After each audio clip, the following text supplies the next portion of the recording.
ಎಲ್ರಿಗೂ ನಮಸ್ಕಾರ. ಕರಾವಳಿ ಸ್ವಾದಕ್ಕೆ ಸ್ವಾಗತ.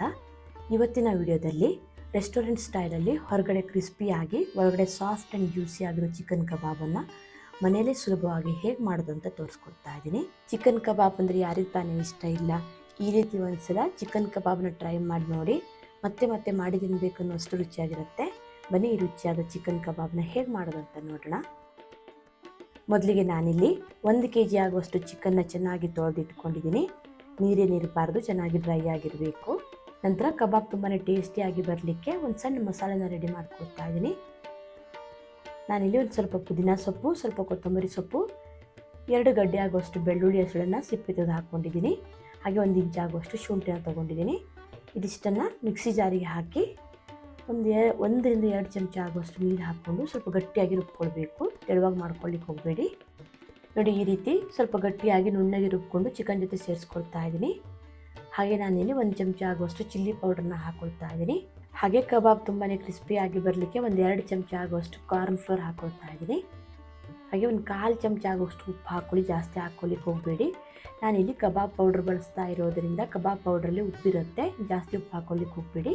1 kg ಚಿಕನ್ಗೆ ನಾನಿಲ್ಲಿ 2 ಪ್ಯಾಕೆಟ್ ಆಗುವಷ್ಟು ಕಬಾಬ್ ಪೌಡರ್ನ ಹಾಕ್ಕೊಂಡಿದ್ದೀನಿ. ಹಾಗೆ ಇದಕ್ಕೆ ಸ್ವಲ್ಪ ನಿಂಬೆ ರಸನ ಹಿಂಡ್ಕೊಳ್ತಾ ಇದ್ದೀನಿ. ನಂತರ ಮಸಾಲೆ ಚೆನ್ನಾಗಿ ಕಂಬೈಂಡ್ ಆಗಲಿಕ್ಕೆ 2 ಮೊಟ್ಟೆನ ಹಾಕ್ಕೊಳ್ತಾ ಇದ್ದೀನಿ. ಹಾಗೆ 1/4 ಚಮಚ ಆಗುವಷ್ಟು ಗರಂ ಮಸಾಲ ಪುಡಿನ ಹಾಕ್ಕೊಳ್ತಾ ಇದ್ದೀನಿ. ಇದು ಆಪ್ಷನಲ್, ಗರಂ ಮಸಾಲ ಪುಡಿ ಬೇಡ ಅನ್ನೋರು ಸ್ಕಿಪ್ ಮಾಡ್ಕೊಳ್ಬಹುದು. ಅದು ಅಲ್ಲದೆ 1 ಅರ್ಧ ಚಮಚ ಆಗುವಷ್ಟು ಧನಿಯಾ ಪುಡಿನೂ ಕೂಡ ಹಾಕ್ಕೊಳ್ಬಹುದು. ಇದಿಷ್ಟನ್ನು ಹಾಕಿ ಚೆನ್ನಾಗಿ ಮಿಕ್ಸ್ ಮಾಡ್ಕೊಳ್ಳಿ. ಮಸಾಲೆ ಎಲ್ಲ ಚಿಕನ್ ಜೊತೆ ಚೆನ್ನಾಗಿ ಬೆರಿಬೇಕು. ತುಂಬ ಖಾರ ಬೇಕಾದರೆ 1-2 ಹಸಿಮೆಣಸಿನ್ಕಾಯಿನೂ ಕೂಡ ರುಬ್ಬಿ ಹಾಕ್ಕೊಳ್ಬಹುದು. ಕಬಾಬ್ ಪೌಡರ್ಲು ಸಹ ಖಾರ ಇರೋದ್ರಿಂದ ನೀವು ತಿನ್ನೋ ಖಾರಕ್ಕನುಗುಣವಾಗಿ ಹಸಿಮೆಣಸಿನ್ಕಾಯಿ ಅಥವಾ ಚಿಲ್ಲಿ ಪೌಡರ್ನ ಹಾಕಿ ಅಡ್ಜಸ್ಟ್ ಮಾಡ್ಕೊಳ್ಳಿ. ನೋಡಿ, ಈ ರೀತಿ ಚೆನ್ನಾಗಿ ಮಿಕ್ಸ್ ಮಾಡಿಕೊಂಡು ಇದನ್ನು ಇವಾಗ ಮುಚ್ಚಿ ಹಾಗೆ ಇಡ್ತಾ ಇದ್ದೀನಿ. 1 ಅರ್ಧ ಗಂಟೆ ಆದರೂ ಇಡಬೇಕಾಗತ್ತೆ. ಈ ರೀತಿ ಸ್ವಲ್ಪ ಹೊತ್ತು ಮ್ಯಾರಿನೇಟ್ ಮಾಡಿಡೋದ್ರಿಂದ ಚಿಕನ್ಗೆ ಮಸಾಲೆ ಎಲ್ಲ ಚೆನ್ನಾಗಿ ಇಟ್ಕೊಳ್ಳುತ್ತೆ. ಕಬಾಬ್ ತುಂಬಾ ಟೇಸ್ಟಿಯಾಗಿ ಬರುತ್ತೆ. ಅರ್ಧ ಗಂಟೆಗಿಂತ ಜಾಸ್ತಿ ಕೂಡ ಇಡಬಹುದು, 1 ಅಥವಾ 2 ಗಂಟೆ ಕೂಡ ಇಡಬಹುದು. ಜಾಸ್ತಿ ಹೊತ್ತು ಇಡೋದಾದರೆ ಫ್ರಿಜ್ಜಲ್ಲಿ ಇಡಿ. ದಿಢೀರಾಗಿ ಕಬಾಬ್ನ ಮಾಡ್ಕೊಳ್ಳೋ ಬದಲು ಈ ರೀತಿ ಸ್ವಲ್ಪ ಹೊತ್ತು ಮ್ಯಾರಿನೇಟ್ ಮಾಡಿಡೋದ್ರಿಂದ ಚಿಕನ್ ಕಬಾಬ್ ತುಂಬಾ ರುಚಿಯಾಗಿ ಬರುತ್ತೆ. ಚೆನ್ನಾಗಿ ಒಂದ್ಸಲ ಇದನ್ನು ಮಿಕ್ಸ್ ಮಾಡಿಕೊಂಡು ನೆಕ್ಸ್ಟ್ ಇದನ್ನು ಫ್ರೈ ಮಾಡಿಕೊಂಡ್ರೆ ಆಯಿತು. ನಾನಿಲ್ಲಿ ಆಲ್ರೆಡಿ ಎಣ್ಣೆ ಕಾಯಲಿಕ್ಕೆ ಇಟ್ಟಿದ್ದೆ. ಎಣ್ಣೆ ಮೀಡಿಯಮ್ ಆಗಿ ಕಾದಿರಬೇಕು.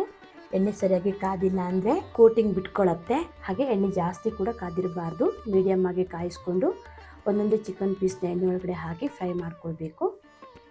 ಹಾಕಿದ ತಕ್ಷಣ ತಿರ್ಗಿಸ್ಲಿಕ್ಕೆ ಹೋಗಬೇಡಿ. 1 ರಿಂದ 2 ನಿಮಿಷ ಹಾಗೆ ಬಿಟ್ಟುಬಿಡಿ. ಸ್ವಲ್ಪ ಇದು ಸೆಟ್ ಆದಮೇಲೆ ನಂತರ ನಿಧಾನಕ್ಕೆ ತಿರ್ಗಿಸ್ತಾನೆ ಚೆನ್ನಾಗಿ ಫ್ರೈ ಮಾಡ್ಕೊಳ್ಳಿ. 7 ರಿಂದ 8 ನಿಮಿಷ ಗ್ಯಾಸ್ನ ಮಧ್ಯಮ ಉರಿಯಲ್ಲಿ ಇಟ್ಕೊಂಡು ಫ್ರೈ ಮಾಡಿ.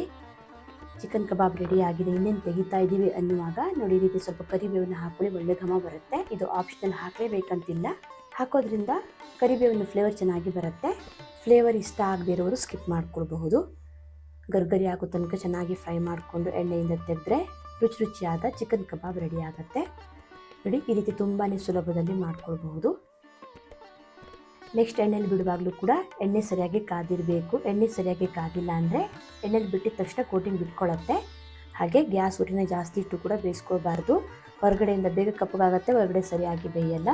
ಎಣ್ಣೆ ಚೆನ್ನಾಗಿ ಕಾದ ಮೇಲೆ ಗ್ಯಾಸ್ನ ಮಧ್ಯಮ ಉರಿಯಲ್ಲಿ ಇಟ್ಕೊಂಡು ಒಂದೊಂದೇ ಪೀಸ್ನ ಹಾಕಿ ಎಣ್ಣೆಲಿ ಬಿಟ್ಟರೆ ಆಯಿತು. ನಂತರ 1-2 ನಿಮಿಷ ಆದಮೇಲೆ ಚೆನ್ನಾಗಿ ತಿರುಗಿಸ್ತಾನೆ ಬೇಯಿಸ್ಕೊಳ್ಬೇಕು. ಎಲ್ಲ ಕಡೆ ಸರಿಯಾಗಿ ಫ್ರೈ ಆಗಬೇಕು. ಬೇಕಿದ್ರೆ ಸ್ವಲ್ಪ ಕರಿಬೇವನ್ನು ಹಾಕ್ಕೊಂಡು ಹೊರಗಡೆಯಿಂದ ಕ್ರಿಸ್ಪಿ ಆಗೋ ತನಕ 7 ರಿಂದ 8 ನಿಮಿಷ ಫ್ರೈ ಮಾಡಿಕೊಂಡ್ರೆ ರುಚಿಯಾದ ಗರ್ಗರಿಯಾದ ಚಿಕನ್ ಕಬಾಬ್ ರೆಡಿ ಆಗುತ್ತೆ. ಚಿಕನ್ ಒಳಗಡೆ ಎಲ್ಲ ಚೆನ್ನಾಗಿ ಬೇಯಬೇಕು ಅಂದರೆ ಗ್ಯಾಸ್ನ ಮಧ್ಯಮ ಉರಿಯಲ್ಲಿ ಇಟ್ಕೊಂಡು 7 ರಿಂದ 8 ನಿಮಿಷ ಫ್ರೈ ಮಾಡ್ಕೊಳ್ಬೇಕಾಗತ್ತೆ.